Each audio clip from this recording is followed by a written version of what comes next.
est-ce que les miracles financiers existent? Existe-t-il pas seulement un miracle qu'on voit dans les églises? Est-ce que les miracles peut-il aussi s'opérer financièrement? Peut-être que vous n'avez rien. Vous dites non, je ne peux pas passer les stades de fauché à millionnaire. Je ne sais pas trop quoi. Peut-être pas millionnaire, mais au moins les ceux que vous supposez comme étant les niveaux de richesse.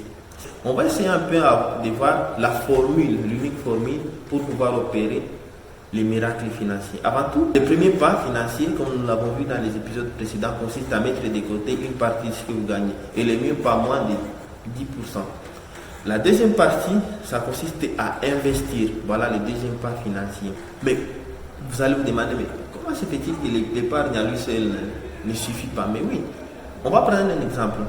Prenons la personne qui gagne ou qui met de côté chaque mois $50 comme épargne. C'est-à-dire que la personne là aura mis de côté après une année $600. Tout calcul fait. Je pense bien, je ne me trompe pas. $600. Et si vous avez mis de côté $600, c'est-à-dire que ça c'est par an. Après 10 ans, vous aurez 6 000. Après 30 ans, vous aurez 18 000. Vous voyez que ce n'est pas tellement une bonne idée. Sachant qu'il y a l'inflation. Les $30 000 avec l'inflation. Dans le futur, là, plus 30 ans, peut-être, peut-être que ça ne pourra pas vous permettre d'acheter même un mini téléphone comme celui-ci. Non, peut-être pas. Voilà, la formule elle est tout à fait simple. Ça consiste à investir. Une fois que vous avez mis de côté, investissez. C'est comme la chèvre. Dans le livre La chèvre de ma mère qu'on est en train de synthétiser, Biga par Ricardo Kanyama, il nous montre que l'investissement ou les miracles financiers, c'est comme la chèvre.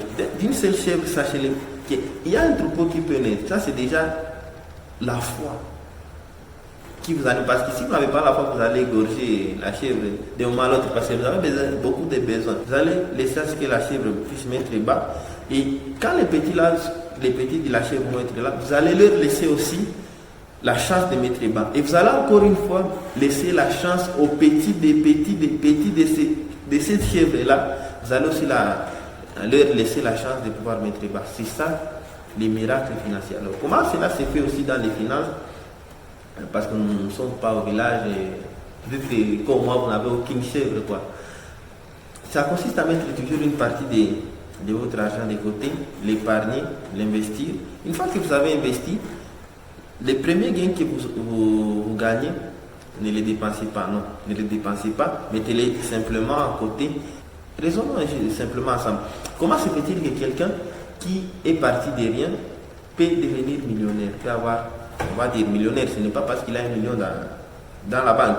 Là, on est en tout cas d'accord. On est millionnaire si on vend son entreprise, on vend sa maison, on vend même ses habits, tout ce qu'on peut imaginer qu'on peut vendre, et ça équivaut à 1 million. Peu importe ce qu'on va avoir, peut-être que vous n'aurez qu'un seul habit, mais vous avez tout vendu, vous avez une somme qui équivaut à $1 million.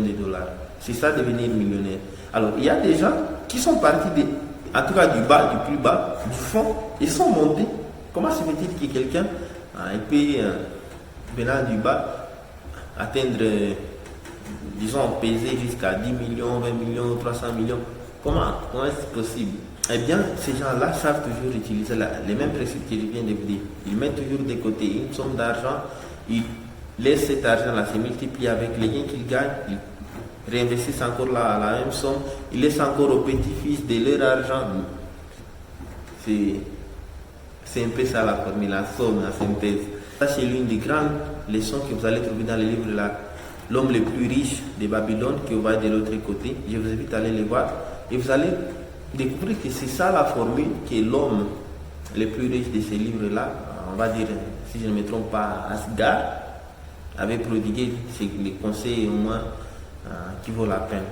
Et pour le cas de Ricardo Kanyama, lui vous dit que pour sa chèvre, la chèvre de sa maman, il savait une seule chèvre. Et dès qu'il croyait que sa maman croyait que de cette chèvre-là pouvait naître un troupeau, qu'est-ce qu'il a fait?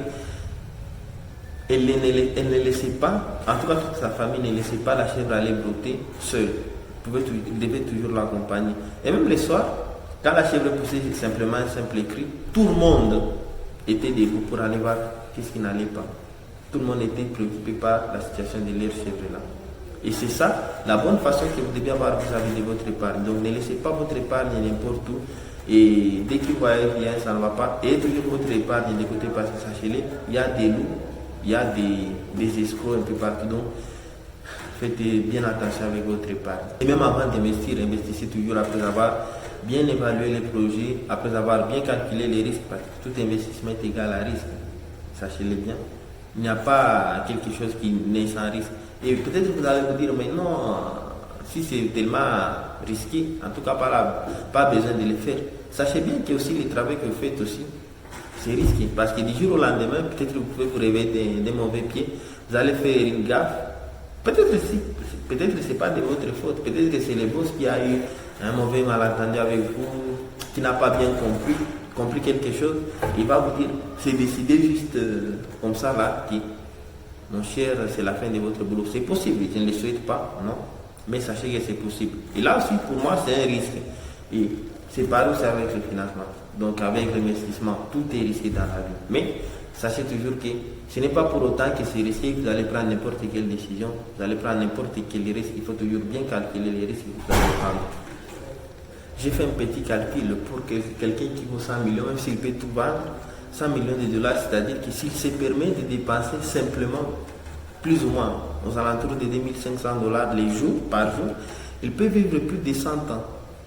Un peu plus, 100 ans.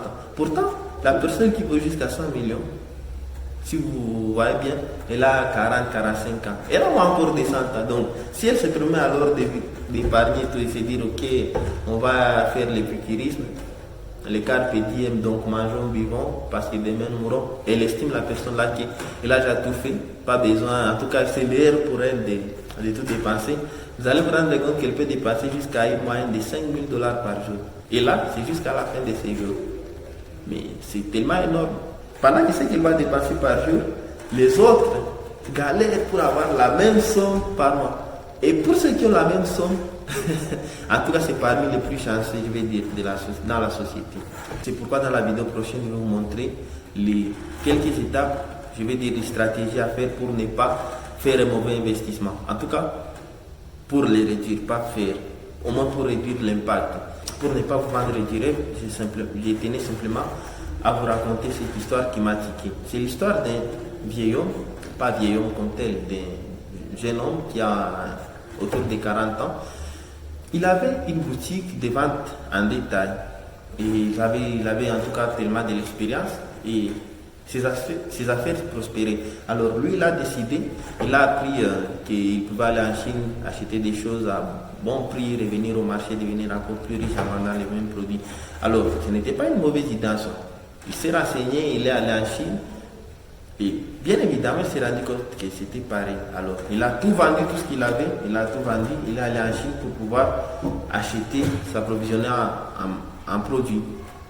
Arrivé sur place, il a vu que les produits étaient tellement au moindre coût, il a acheté bon nombre de choses, Il a dépensé, en tout cas la plupart de son argent là-bas. Quand il est revenu au pays, il a attendu alors sa marchandise. Alors, quand la marchandise est venue, il devait passer par les dédouanements. Et lui, comme il avait déjà tout dépensé, il n'avait plus quoi faire. Il n'avait plus d'autres ressources de revenus, il n'avait pas d'argent pour pouvoir dédouaner ses biens. Alors il a recouru à ses connaissances, ses amis. Personne ne pouvait lui prêter de l'argent. Ça, c'est une histoire triste. Et à la fin, il a même sollicité, fait des recours, je ne sais pas ou quoi. Ça n'a pas passé.